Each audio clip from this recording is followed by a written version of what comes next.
Well, good morning. Welcome back to the Broadcast Retirement Network. I'm Jeff Snyder. This is BRN Sunday. I'll be joined today by members of the media, academia, and financial services as we analyze all the news and information this week in retirement markets, technology, personal finance, so much more. We've got another great show, so sit back, relax, enjoy this episode of BRN Sunday. Well, let's kick things off with a look at what's going on Capitol Hill. And there is a lot going on these days as it relates to retirement. Joining us on the line, they're better known as the Legal Eagles, but they're also known as Kevin Walsh, David Levine. Both are principals at Groom Law Group, an employee benefits law firm based in Washington, D.C. Gentlemen, thanks so much for joining us on the program this morning. Jeff, thanks for having us on. Back-to-back weeks as the lead of the program. It's not an opportunity we have too frequently, but DC's been active and the retirement space is heating up, so we're excited to be here. Yeah, in the A block. Yeah, in the A block for 2 weeks in a row, and it feels like deja vu, guys. David, let's start with you. A lot going on. I mentioned in the retirement industry, and it looks like some new legislation is moving out of House Ways and Means Committee. What can you tell us? Well, I'm sorry, I'm not allowed to speak on social media because the Facebook board has decided that I'm not allowed to be restored yet. But I'm going to flout it, and I'm going to start talking anyway. Clearly they should have. David, is this because you've got huge news? You know what? I'm not actually touching that reference. Instead, I'm just saying Kevin and I were banned. I'm not sure why, but we'll move on. So. Thank you to the Morning Pulse for giving us an alternative platform. Absolutely. A bigger alternative. Eventually bigger alternative platform. Sorry. That's right, the Broadcast Retirement Network. But without picking a side in that battle. All right, yes, there's a lot going on. I think what you're really asking about is the rise of Secure 2.0, right? Yep. What does that really mean? For those of you who hear us usually in the Z block, just to give a little bit of to give a little bit to start. Many of you recorded live from Avenue Q, and I've got a puppet to perform it, just like a play. But yes, as many of you know, we would talk for a long time about RISA and Secure, and it took years for it to pass. The past 18 months have seen a massive change. It seems like every couple months we are getting something new in legislation that impacts retirement. It's pretty amazing. This proposal is from Chairman Neal of the House Ways and Means Committee, and the Secure 2.0 was reported out of the Ways and Means Committee already to the full House of Representatives. And the question that you first have to ask, is Secure 2.0 just like a copycat of Secure 1.0? Is 1.0 the same as 2.0? Kevin likes to ask me that question. This is very deja vu. And the reality is it picks up where Secure 1.0 stopped. It has a bunch of different things because, as many of you know, the way it works in Congress is different members will introduce bills of different interests, whether it is a lost and found for missing participants, Kevin's favorite topic, or whether it is expansion of the savers credit or having more types of Roth vehicles. These have all been floating around in different forms, not identically, but in different forms. Plus, on the side of the Senate, you've had Senators Portman and Cardin and a bunch of other senators doing other bills with different large and smaller bills that say a lot of this. Mm-hmm. But what Secure 2.0 does is bundle it all up into a big package. What are some of the themes here? Number one, it expands automatic enrollment sort of requirements for plans. There's a lot of grandfathers for existing plans, but it basically expands a requirement that plans that are put into place have automatic enrollment. It's different a little bit from what we've talked about before, like the idea of a mandate to have a plan. And in fact, as we record this, yesterday there was a decision in California that upheld the CalSaves IRA program that's mandatory if you don't have a plan. But that's for another week. What it also does is it also tries to increase the catch-up opportunities for certain groups, and for 403B plans, which have been a big topic, it would expand the use of collective investment trust investments there that we've talked about a number of times. Mm-hmm. It would allow student loan repayments to be counted in terms of doing matching contributions, and would even allow 403B pooled employer plans. There's a lot of simplification items in here, and I can go on and on and on, which I already have. But one thing to keep in mind is there are some revenue provisions. Whenever we've talked in the past, we talk about, well, how do they pay for this? In today's day and age, 1 week you pay, 1 week you don't. It really depends on the legislation. But the bill would add uh, they would add like Roth features for simples and SEPs, which are used by certain smaller businesses or self-employed individuals. It would also allow it would also provide the catch-up contributions are done as Roth. And a big sleeper item is that it would also uh, allow you to basically have Roth employer contributions. In English, it means that when an employer contributes a match, that can be done as a Roth. There's a process for it. Why all the Rothing? Because Roth creates current income.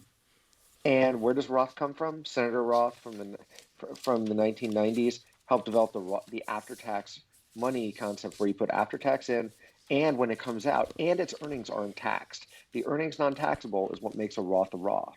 Otherwise, it would just be after-tax contributions. But I've said a lot here, so there's a lot to talk about. My dear friend Kevin, what would you like to add this week? So, David, I mean, I think you hit on all the key points that I had. You explained Roth so elegantly today. It's almost as though you knew that was the type of thing listeners would want to hear about. I think, to me, one thing that I find interesting now is when we look at these proposed legislations, it seems like pushing the RMD age up is a trend that we've now seen in a couple of retirement bills. So I'd expect to see that continue.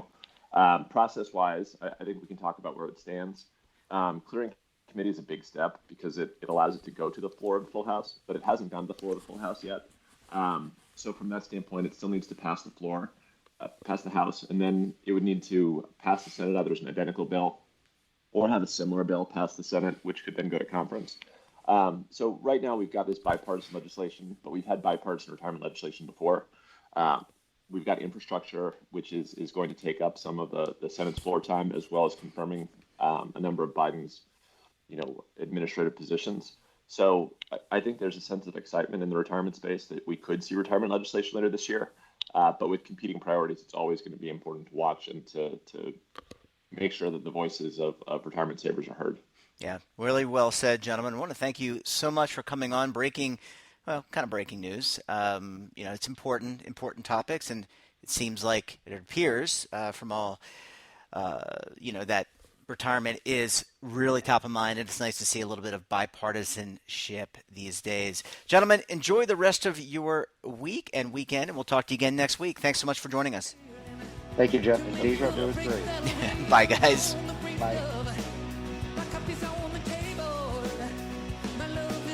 Welcome back. Now time to take a look at healthcare. Joining us on the line, she is the healthcare editor of Business Insider and also the editor of Dispensed, a weekly newsletter that consolidates all the important news in healthcare. I'm talking about Lydia Ramsey Flanzer. Lydia, so great to talk to you. Thanks as always for joining us on the program this morning. Yeah, of course. Happy to be here and fully vaccinated. Fully vaccinated. I should say, so is that part of your intro now? I should say editor of Dispense and also editor of healthcare editor and fully vaccinated and the fully vaccinated Lydia Ramsey Flanzer. That'd be quite something. That would be something. That'd be long. I have to have it pre-recorded. So let's talk about what's going on in the healthcare industry. As you know, and I follow Dispense and read it regularly, but there's a lot going on, including guidance around wearing masks, J&J shot updates. What's top of mind for you and the team over at BI? Oh, man. Yeah, lots happening all at one time. Probably the biggest thing this week has been kind of, there's obviously a lot of anxiety about what's happening in India. And so there's been a really big push to boost global production of vaccines. And one way that world leaders are trying to do that is through patent waivers. This would basically allow more people to get the information that makes, the vaccines that we have proprietary. So Moderna would have to share that information, Pfizer would. The Biden administration took a big step and kind of said, yeah, we're in support of this, which is new. It's something that's pretty unprecedented. So that's the big thing weighing on people's minds is, what is this fundamentally going to mean? So it's something I had my reporters dig into this week. And they found that it's not surprisingly a lot more complicated than that. Yeah, and so waiving the patent means that anyone who's qualified could produce the. Normally, there's a process, right, where something takes time. If you develop a drug, it might take years and years for it to become more genericized, where someone else can actually reproduce or replicate the product. Given the circumstances, they're expediting this. What's the likelihood that this happens? And is there a case for this because the government really gave money to, that's our money, right? That they gave money to Pfizer and Moderna and others to create the vaccine. Yeah, it's tricky. My reporter was digging into it, and she found it's kind of like asking a top chef, like a world-class chef, to hand over their grocery list. Yeah. But you might not. You could have the same ingredients, but you might not have the same meal at the end. Yep. Compared to someone who's super trained. And that's kind of an important piece of this is something called tech transfer. But it's basically a fancy way of saying, like, we need scientists who know how to do this. mRNA vaccines in particular are not ones we've had for very long. So, other manufacturing sites around the world, they might have the materials they need after this patent gets waived to start producing this vaccine. But they might not have the people who are trained to kind of put it all together. So that's kind of a tricky piece to this. Is like if we have started that process of transferring technology and having like really specialized scientists go around the world and upscale other scientists, we might be in a different spot, and this waiver of patents might be really relevant for the next couple of months. But for now, it's going to take some time for other manufacturing sites around the world to really learn how to make these vaccines. It's not like they're like the world's most complicated. One of the cool features about mRNA is that it can be a lot simpler of a process, but that isn't to say that it's like completely smooth sailing. No, I mean, look, it's amazing. We got this far in less than 14 months. We were able to produce a vaccine. Not we. I had nothing to do with it, but the people who did it were able to do that. Really cutting the red tape and the timeline to do that. And obviously there's a global need. We have India, Canada, spikes going on there, probably elsewhere that I don't recall hearing about. So there's a real need here. Is there a timeline in place? You mentioned that there's a training aspect of this, having the people, the capability, the resources to do this. But is there, there are people being infected in these places that really are in dire need. Is this a sooner rather than later, like in the next couple of weeks, the next 6 months? Any idea on the timeline? Yeah, the biggest timeline I've heard, or the most common one I've heard, is 1 to 2 years. So that's obviously much different than a few weeks.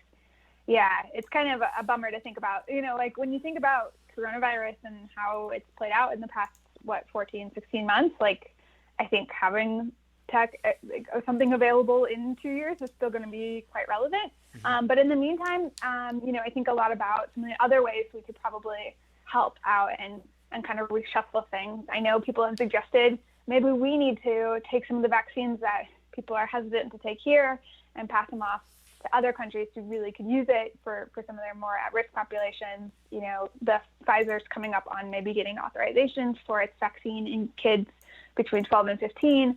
Maybe those populations shouldn't get the vaccine over other global leaders. It's a really ethically kind of tricky question. And it's an interesting one to think about that, the U.S. and the U.S. biotech and pharma industries haven't really had to think about in quite a long time. Yeah, this is obviously top of mind. We're watching what's happening around the globe. In terms of the existing vaccines, though, have we last time you and I talked, it was 2 weeks ago, we talked about Johnson & Johnson kind of being suspended, put on hold. Has that kind of changed, and are we restarting that process? Yeah, about maybe 2 Fridays ago, so maybe soon after we talked, the CDC and FDA lifted its pause on the vaccine. They found, after a more thorough review, that the benefits outweighed the risks of this pretty rare occurrence of clotting issues. It's interesting to see. I haven't looked at the numbers lately, but it's back available, and there's a lot of reasons why it's still a great idea to get this vaccine. As someone who just went through dose 2 and got completely knocked on my socks from it, I can say that I really kind of wish I had an option for just one and done. So there's obviously still this risk that people should know when they're thinking about getting it, but now it's back in use, and hopefully it can be a useful tool in curbing this pandemic for us. Yeah, and you, in terms of vaccination rates, I think you kind of alluded to this. I mean, we've kind of hit this point where right now we're not, there's some hesitancy for those remaining. We've got 120 million people that have been vaccinated out of 331 million, if I'm not mistaken. So that's like almost half. But is there any thought about how to, I don't know, convince is the right word, or educate people about the vaccine and what maybe the steps are to get those other people, the other half, because that's important too, right? In order to gain herd immunity, you need the herd, the majority of people, I would think, to be vaccinated. Yeah, exactly. Yeah, I think it's not something that's going to be easy to do. I think it's going to take a lot of public understanding of how these vaccines work and why it's worth it to take it. I think one that I think about quite frequently is yes, you might get a mild case of COVID, but we are learning so much about long COVID symptoms that, I'm pretty grateful that I don't have to risk that now. And I think for other people, there's other facets too of, roping in people they trust to tell them that they should get the vaccine rather than just kind of signing up for a random appointment slot at a local pharmacy. Maybe those are pharmacists they trust too. So not saying that, but so I think it's going to take a lot of different efforts. I don't think it's going to be as simple as saying trying to myth bust or trying to poo-poo people who have anti-vax sentiment. I don't think it's as cut and dry as that. I've heard a lot of people who are young and healthy and otherwise pro-vaccine, be hesitant just because they think that they can handle COVID or they think that they'd like to see more people get it before them, which is, reasonable. It's only been around for a year or so. We only know how it's been working in about 6 months worth of data, a pretty sizable population. So there is reason why that makes some sense, but I'm hopeful that over time, with the accessibility and the information that people are getting, that those numbers can keep climbing. Yeah. Last question, Lydia. The variants. Any sense for? I have been reading on your periodical and others around the vaccine success around these variants and possibly getting a booster shot. Is there any more development there? Yeah. So Moderna this week actually came out with some data on their booster shot, looking at how it compares to or how it works in 2 particular variants. I believe it's the one originally coming out of the UK that's now the dominant strain here in the US. That's 117, and the one coming out of South Africa, that's 351. And it was pretty promising. Still really early, kind of a smaller population, not quite looking at looking at antibodies more than anything. But it was honestly pretty, a little heartening for me to read through the data and see, okay, these shots, they seem to be working. So yeah. That's the good news. So everything we've been reading gives me some optimism, but one of the reporters on our team here, brought up a really good point that, maybe this latest round of variants isn't the end. As this virus keeps spreading at a global rate, that leaves room for more mutations to pop up. And, some of them might be called quote unquote escape variants or escape mutations, and these might evade the vaccine. And so we have to be really cognizant of that. It's tricky, easier said than done, but the less COVID spreads, the less chance it has to mutate. So that's something we'll have to keep in mind as we think about this as a global problem. Yeah. Well, thanks again for the update, Lydia. Really important stuff. I know people want to get the latest information. They can certainly do that on Dispensed and the Business Insider website. Lydia, great talking to you as always. Enjoy the rest of your weekend. Stay safe, and we'll talk to you again very soon.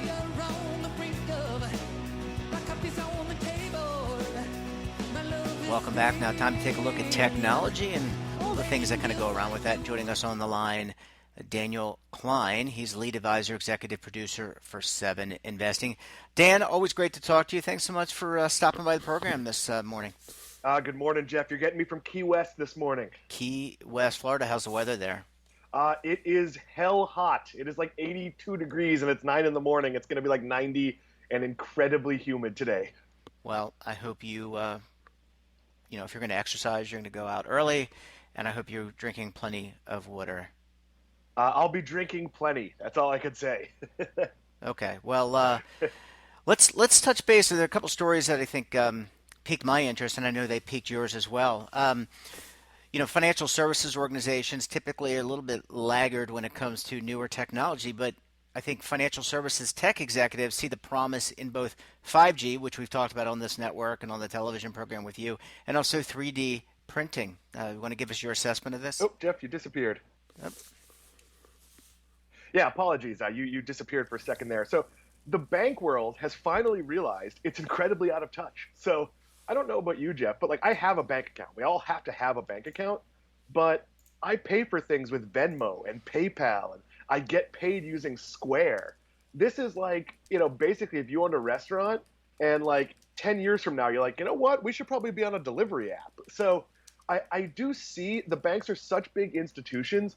Their ability to use 5G to communicate with their customers. I mean, we're seeing Bank of America use its AI service, Erica, and they touted how great this thing is. I find it fairly useless unless you want something that would have been easy to find anyway. 3D printing is a great technology, but the idea that the best thing you can come up with 3D printing is to custom print a credit card or a debit card in the office, that's great, but it does feel like the overall banking world has really lagged behind. Now, I know the banks are partners on Zelle. I pay my rent using Zelle. That's a Chase product, just to be clear, right? Like Venmo and some of the others. Yeah, but so I have Wells Fargo, and they're in the Zelle partner chain.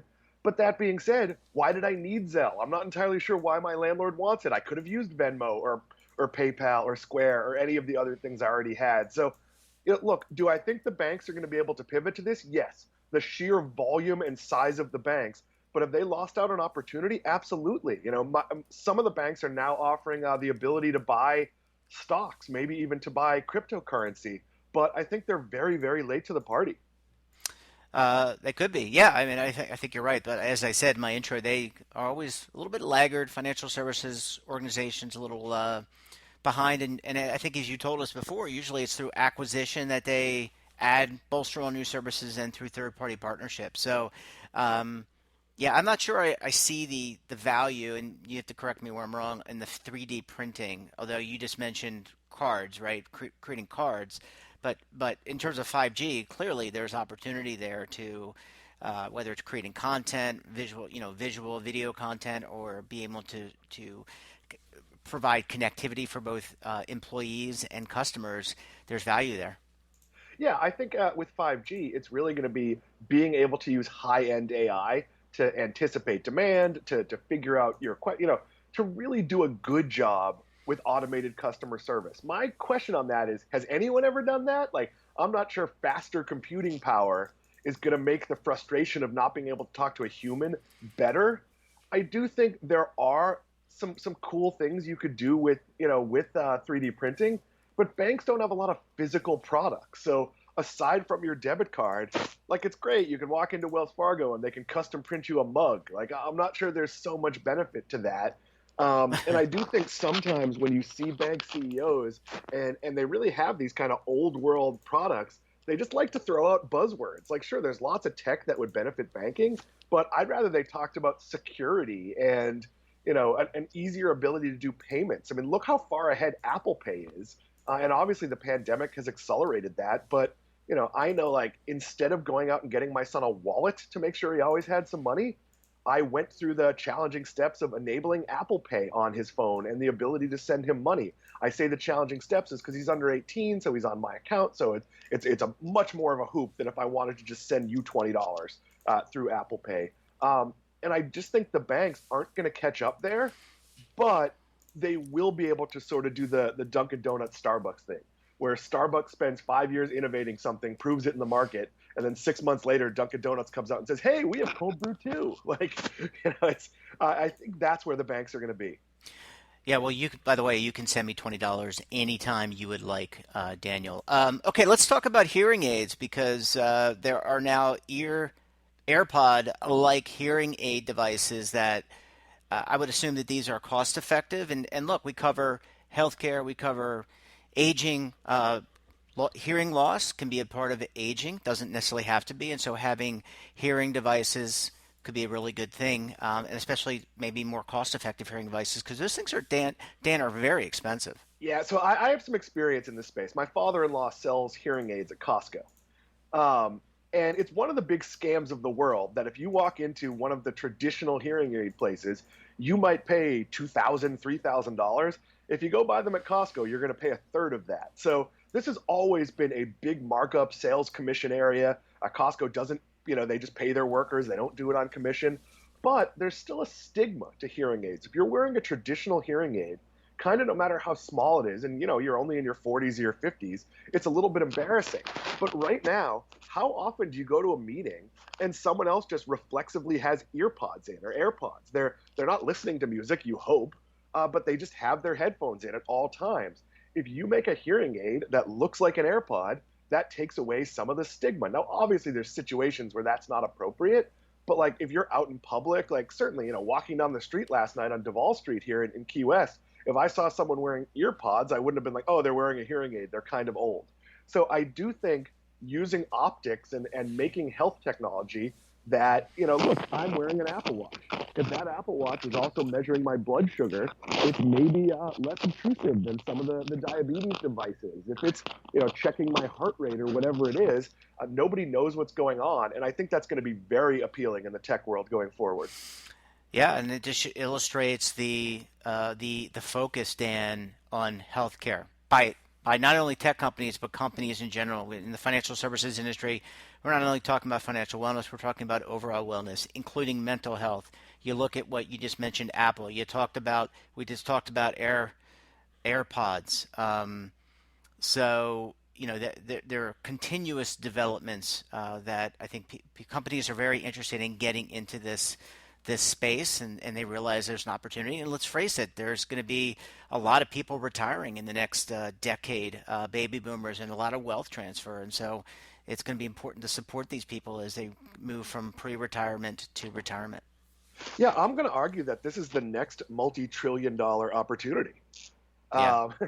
And it's one of those scenarios where, I actually think you're going to get companies taking advantage of the fact that it's totally cool to wear a Fitbit or an Apple Watch or have some AirPods in and give you more and more information. I know I've become very aware of what my heart rate is. We've talked about this many times, what my recovery is from a workout. Am I pushing myself too hard? If I eat spicy food, does my heartbeat go up, 20 beats per minute? And there is some paralysis by analysis where just so much happens that you get a little bit scared.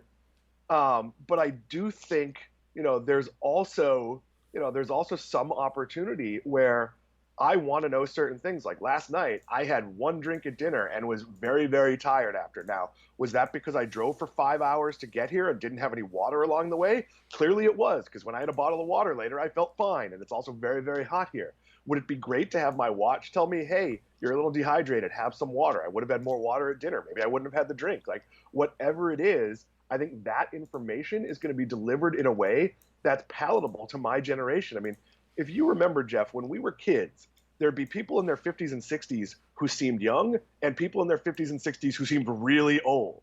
Now, 50s and 60s is generally young. 70s can be young. You even have, people in their 80s who are very physically active. So we're going to need to adjust what healthcare is. And, we're no longer going to want to wear like the old school medic alert thing, I've fallen and I can't get up. But we might be totally cool with our Apple Watch, alerting someone in our family if we've fallen and we can't get up. Yeah, well, that's right. Remember that. And I also remember the clap on, clap off, the clapper. Dan, we're going to have to leave it. We're going to have to leave it there. Wishing you a very wonderful rest of the weekend. Stay cool, and we'll talk to you again next week. I look forward to talking to you, Jeff. Thanks, bye. welcome back. Now time to talk a little real estate, mortgages, and the best person to talk to about that is MarketWatch's real estate reporter, intrepid real estate reporter, I might add, Mr. Jacob Passy. Jacob, so great to talk to you again, as always. How are you? I'm doing well. How are you? I'm doing quite well. I'm happy it's the weekend. I'm glad that we get a chance to relax a little bit and maybe enjoy some of the great weather. Jacob, we got some job numbers on Friday, and I know you always talk real estate with us. What's your perspective on some of these job numbers that we see? Yeah, so the trend, obviously nationwide, the jobs report came as a huge surprise. Much slower pace of hiring in April than was expected. And, there's a similar situation playing out when you drill down into the numbers related to home building, but for maybe different reasons than what we're seeing at the national level. So, the pace of home builders hiring, they have been hiring, and so and that continued in April. That they did add jobs. The contractors who focus on building homes, there were about 4,400 some odd jobs added in April. So it's not the same exact picture that's happening nationwide, with the broader economy per se. But that's actually a much slower pace than what's been happening in recent months. The construction sector, especially home building sector, has been kind of an odd duck over the course of the pandemic economy. The sector has actually been very robust in its hiring. After the slowdown last March and April of last year, when the pandemic first started, obviously there were broad, layoffs happening.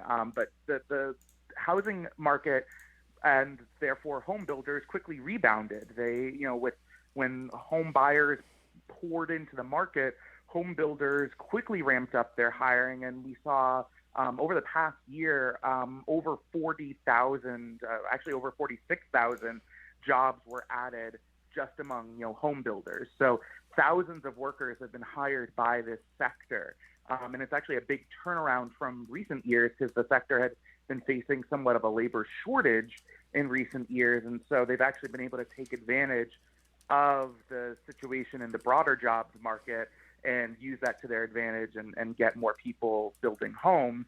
But that's slowing down, and that's actually the causes of that are kind of interesting, and then the effects are certainly something to watch out for if you're a home buyer.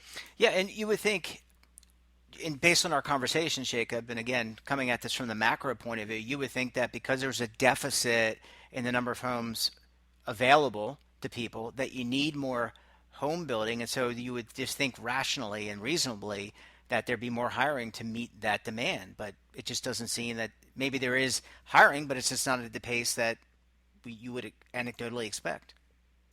Exactly. Well, and for a while that was happening. I mean, for all of last summer, they were hiring tens of thousands of workers, and it's really only in the new year that it's really slowed down quite considerably.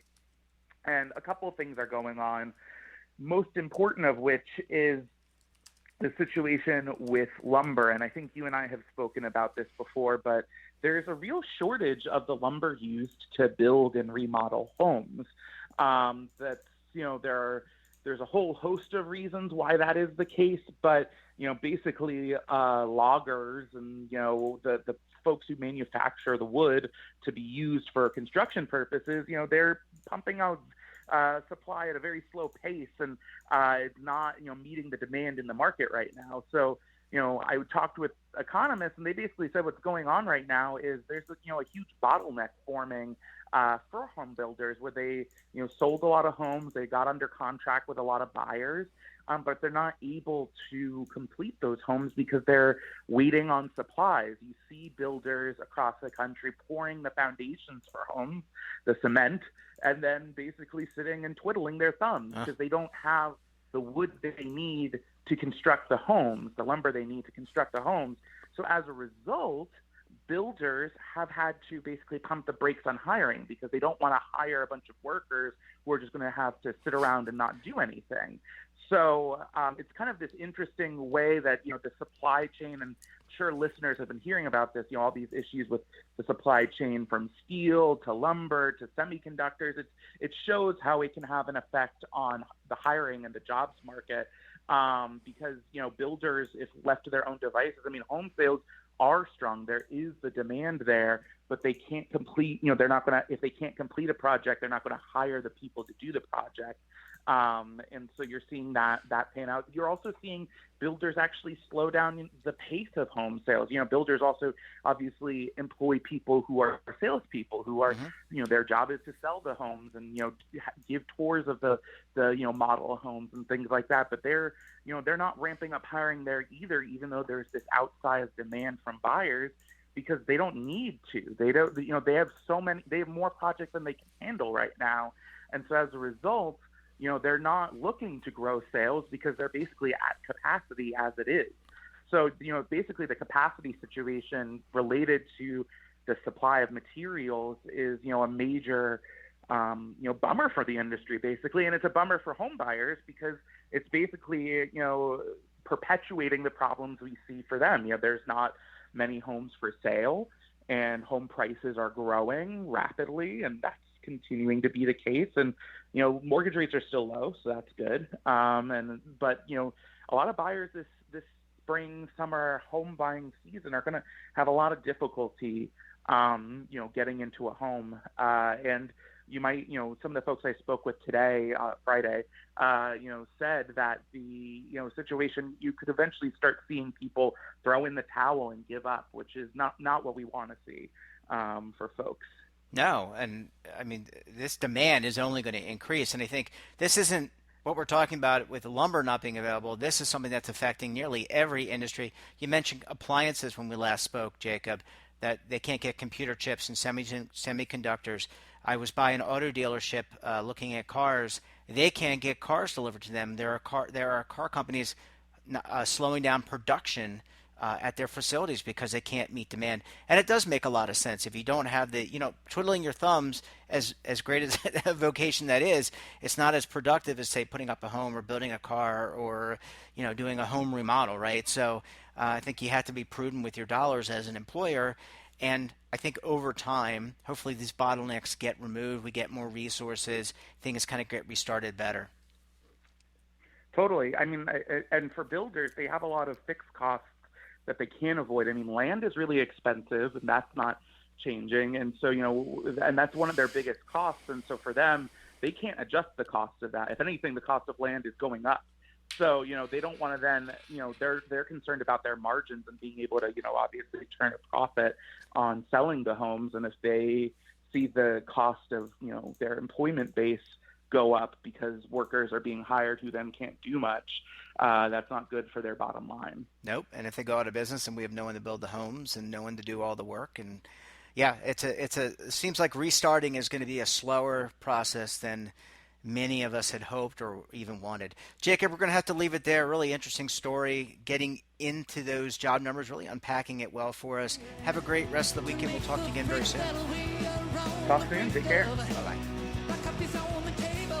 And that wraps up this episode of BRN Sunday. I want to thank all of our very special contributors for their contribution to the show. And of course, the audience. Don't forget, have a topic of interest, someone you think we should talk to, then drop us a line. And for all the news and information, retirement, markets, technology, personal finance, so much more, check out today's edition of our daily newsletter, which of course you can find on our website. We're back again tomorrow for another episode of BRN AM. Until then, I'm Jeff Snyder. Stay safe, keep on saving, and don't forget, roll with the changes.